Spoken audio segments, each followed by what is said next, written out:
Hello and welcome to another maths video. In this video I'm going to look a little bit more about functions. So just to recap the last video, we said that we can define a function, and I think we defined a silly function off the top of my head. I think it went something like car, rain,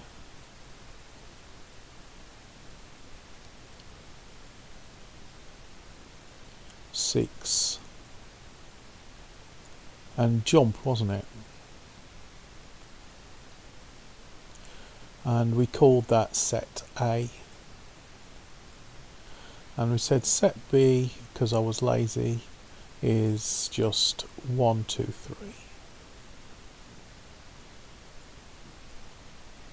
And we created a relationship between those functions, or I did anyway. And I think it went something like this.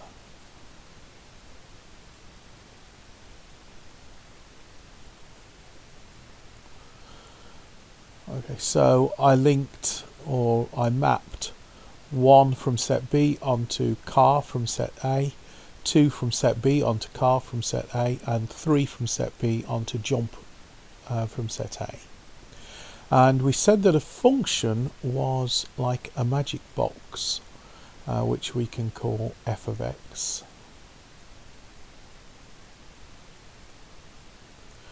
And we had an input,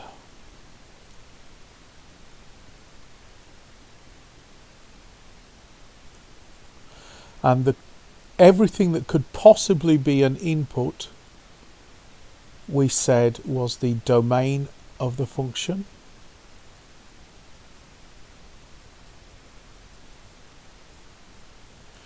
And everything that could possibly be an output we said was the range.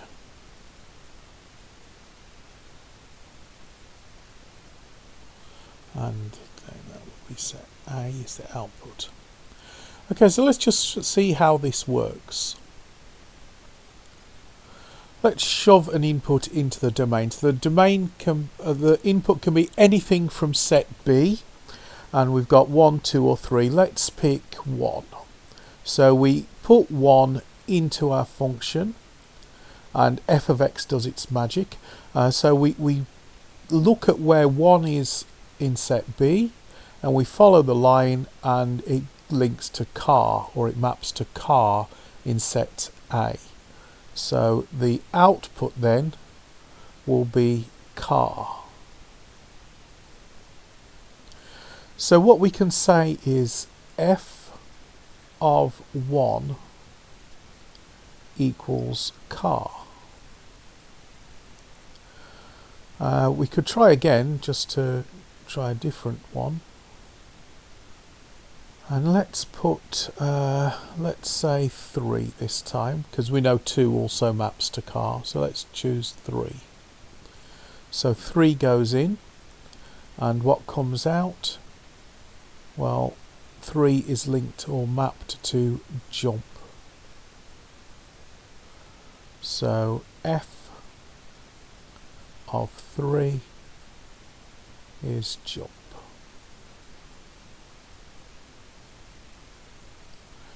Okay, let's choose set D, and let's define set D as fly, watch,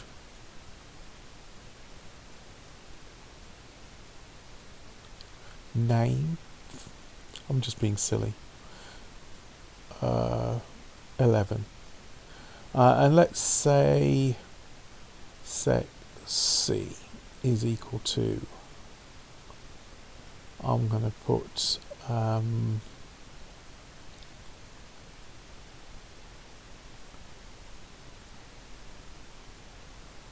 aircraft,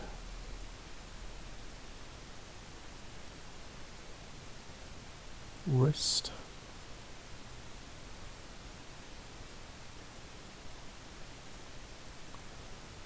your, and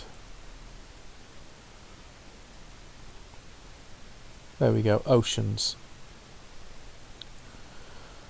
Okay, so that's my two sets, and I'm going to link them.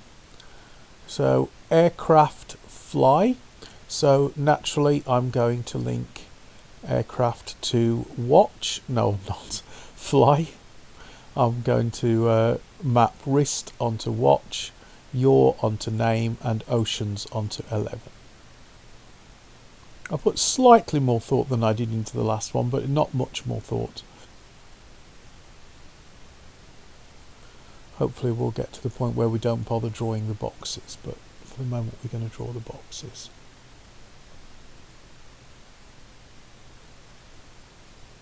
Especially since sometimes they draw the boxes on a GCSE exam. Okay, so let's choose an input. Let's choose wrist. This time we'll call our function g of x. And this is our definition of the function g of x. So wrist goes in, so we look for wrist in the domain, which in this case is C, and we're following wrist up to watch, and so our output is watch. So we put C as our domain.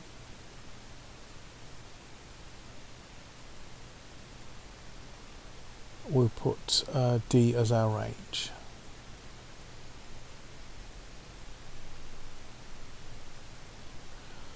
In fact, our argument, what goes inside the brackets of the function is called the argument. It doesn't necessarily have to be x, it can be any variable.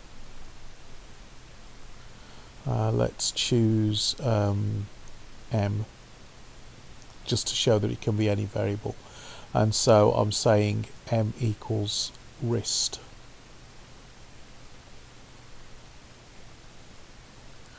So G of M, I'm just trying to get you used to the notation. So G of M equals watch. As I say, these don't have to be related in any way. I've just chose to because it was fun.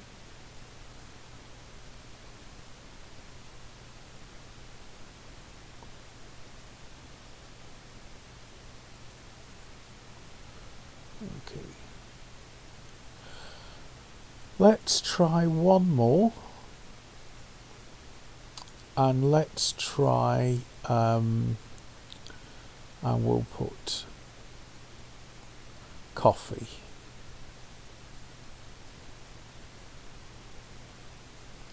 So coffee goes into our function g of m, which we have defined above, and so we look in the domain, which is C, and we look for coffee. So we've got aircraft, wrist, yaw, and oceans.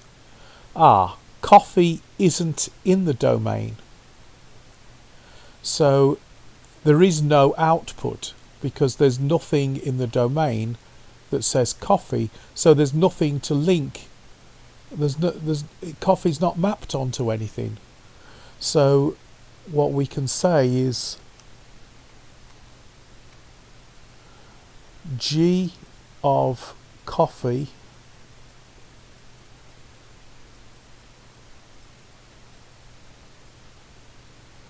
is undefined.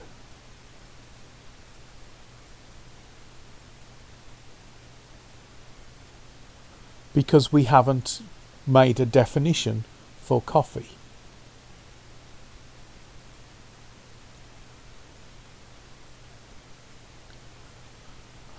Now this is such a beautiful function that we've made, if I do say so myself, because for every element of set C there is a lovely, neat one-to-one relationship with set D, which means it will be very easy to find the inverse of the function.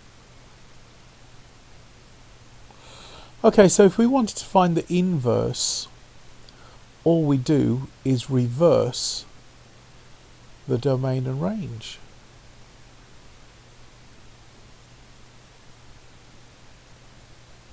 So we're just going backwards.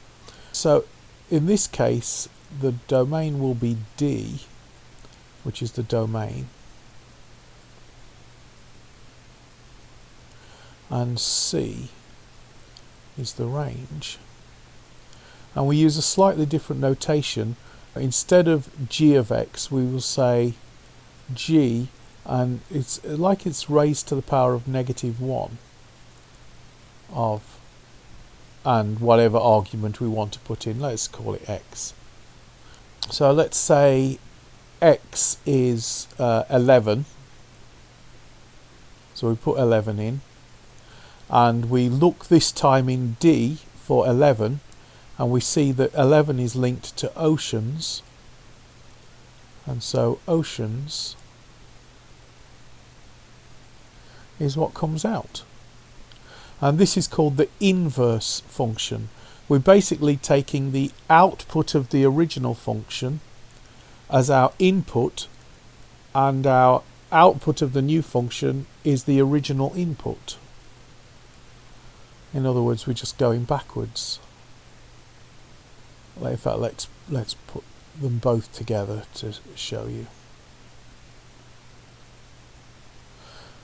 Okay, so in the original function g of x, although we use g of m, but whatever, g of x, oceans is the x, oceans goes in, and 11 comes out. With the inverse function, 11 goes in, and oceans goes out. Which means if we put the original function as the argument for the inverse function, hopefully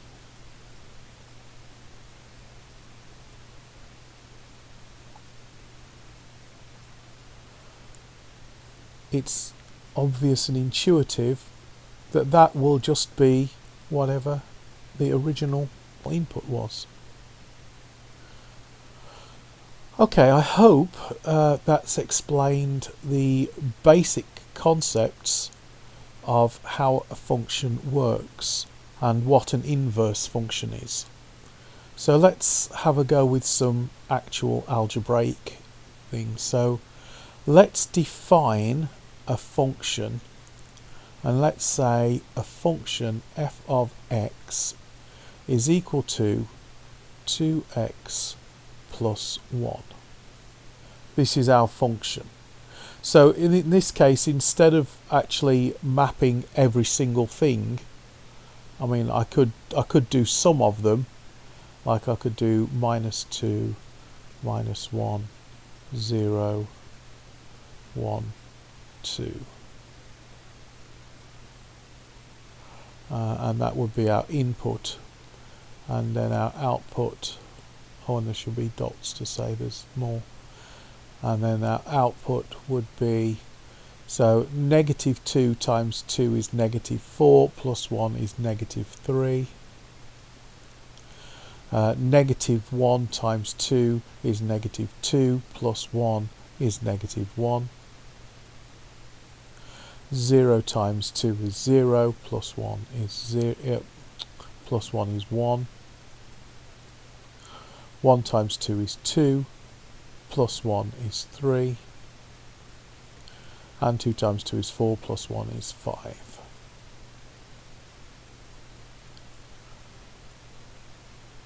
And now I can link these, and I can define my function this way. But I'd obviously be going on forever in both directions, and of course we'd have to take into account fractions as well. So it's, in this case, we can define the relationship algebraically by just saying f of x is equal to 2x plus 1, because we know how to do 2x plus 1. Okay, so we have our f of x equals 2x plus 1. So if we want to find, say, f of 7, we would simply say that's 2 times 7 plus 1, which is equal to 14 plus 1, which is equal to 15. And it's that simple. Now the question is, what is the domain of this function? So when it comes to finding the domain of the function, what we're doing, we're saying what are all the possible inputs for that function. And what inputs make sense here? Well, we've just seen we can have negative numbers, we can have positive numbers. Can we have fractions? What about if x equals a half? Does that make sense? Well, 2 times a half plus 1 is equal to, well, 2 times a half is 1, 1 plus 1 is 2. So yes, we can have fractions as well. So in fact, we could say our domain is the set of all real numbers, and we use this double strike R, this weird R, is how we say the set of all real numbers. And real numbers are any numbers that can correlate to some real thing. So everything from negative infinity to positive infinity, all the fractions, all the decimals, everything, that's real numbers. There are more numbers than real numbers, but we don't go into complex numbers. We're just worrying about real numbers. And so we can say that the domain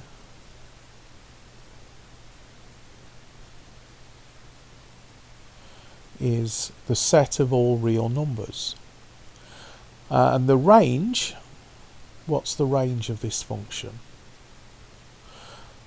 Well, is there any number that we can't have as an output? Can we have negative numbers as an output? Well, what if we put negative 10 in? Negative 10 times 2 is negative 20, plus 1 is negative 19. So yes, we can have negative numbers. Can we have fractions as an output? Well, what if we say x is equal to 1/4?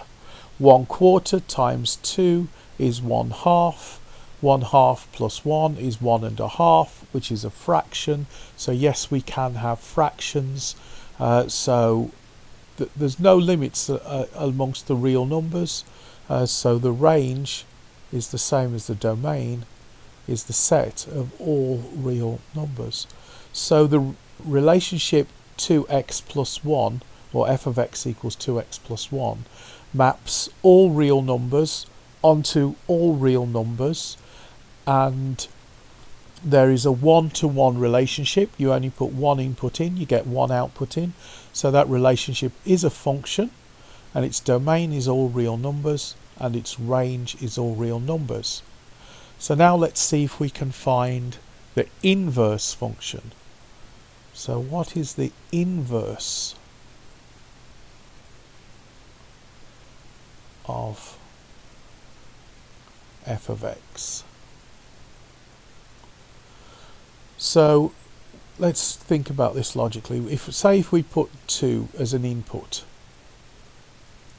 so f of 2, what are we doing? We're doubling it to make 4, and then we're adding 1, is equal to 2 times 2 plus 1, which is equal to 4 plus 1,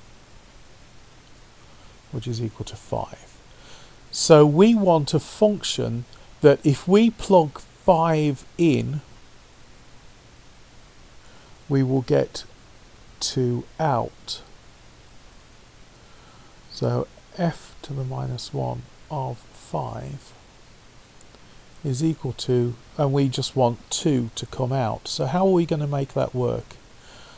Alright, well let's just go back to some older algebra that we did before and say y is equal to, we could use any variable, but we choose y. Y is equal to 2x plus 1. And now all we do is solve for x. So let's subtract 1 from both sides.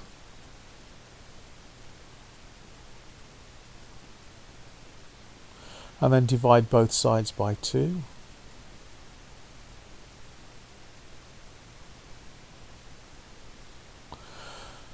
And now we have our inverse. So if we just flip the x's and y's around, our inverse f to the minus 1 of x is equal to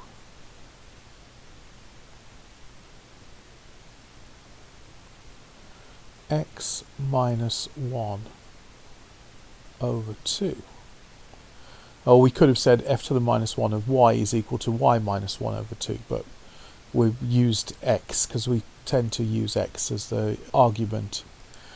So our inverse function of f of x, which is 2x plus 1, is x minus 1 of 2. Now the question is, what is the range and domain of the inverse function? Well, before we start trying to really think about that, let's just have a quick look again at our box drawing.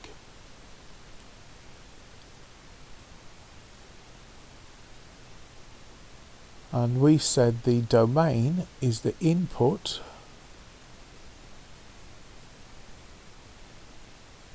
of f of x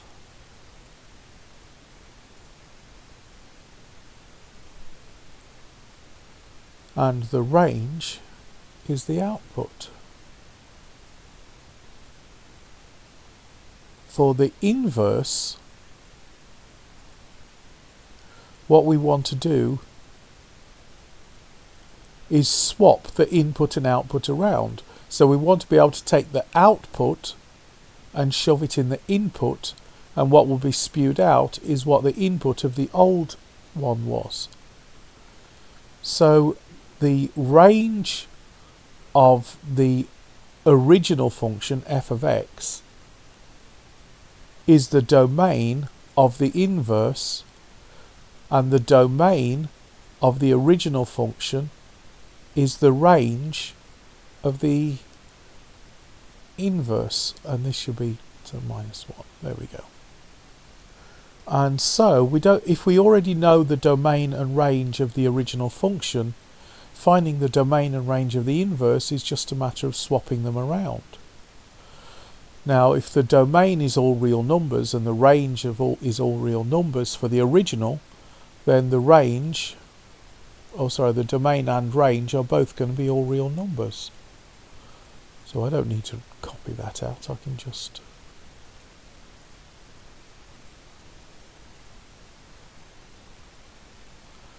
and it's just that simple. Okay, in the next video we'll try a little bit more on inverse functions and finding the inverse functions, and then we will move on to looking at compound functions. Okay, I hope this was helpful, and I'll look forward to seeing you in another video.